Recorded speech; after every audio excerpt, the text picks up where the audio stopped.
No more cycling for a while. Hey my friends, and just a progress update I guess. As some of you might know, I've been cycling for 3 full years now, and I've been getting stronger every year. Obviously the gains are beginning to taper, and I set a 5% improvement target to my aerobic engine this year. This season's training started in January.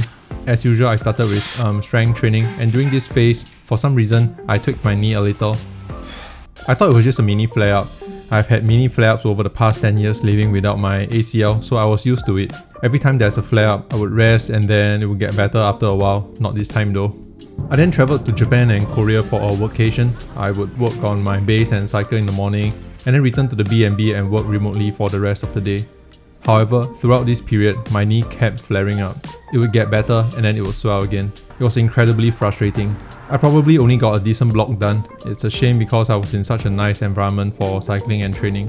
It wasn't before I reached the end of the 70-day trip that my knee went completely bonkers. It would swell, it would lock up.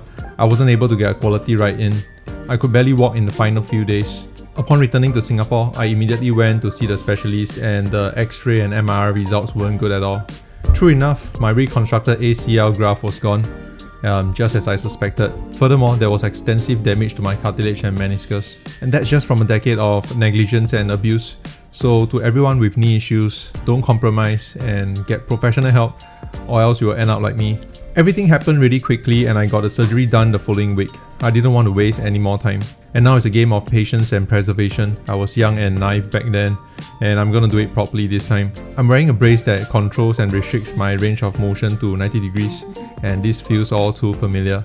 The goal for these 2 weeks is all about regaining my range of motion, reducing the swelling, and activating the quads. Gotta try my best to bend and straighten the knee as much as possible. Gotta activate the quads. Gotta take my supplements. Gotta eat clean. Gotta be patient. And in fact, today is day 7 and I can already bend my knee without much problem. And I can also straighten my knee, so that's a very positive sign. I set the house up to make the environment as conducive as possible for recovery. The continuation of staying active, and especially with strength training, has a lot of benefits to aid with recovery even when I'm not directly working with the healing leg. I'm also actively working the good leg. It helps the bad one too. Science calls it cross-education. Basically, when you train one limb, like what I'm doing with my healthy leg, your brain actually sends strength signals to both sides of the body. So even though my right leg can't lift now, working the left helps slow down muscle loss on both. I also went into the surgery fit and strong, which is probably why I'm doing pretty well so far. And I've been tinkering with some training ideas in mind, but baby steps. I really have to be careful this time. And yeah, hope it all goes well, and now that I have a bit more time, I guess I'll see y'all more frequently. I'm sitting on a lot of information that I'm desperate to share, and I want to get these experiences out there as much as possible. So till then, I will do my best in my rehab, and I'll catch y'all soon.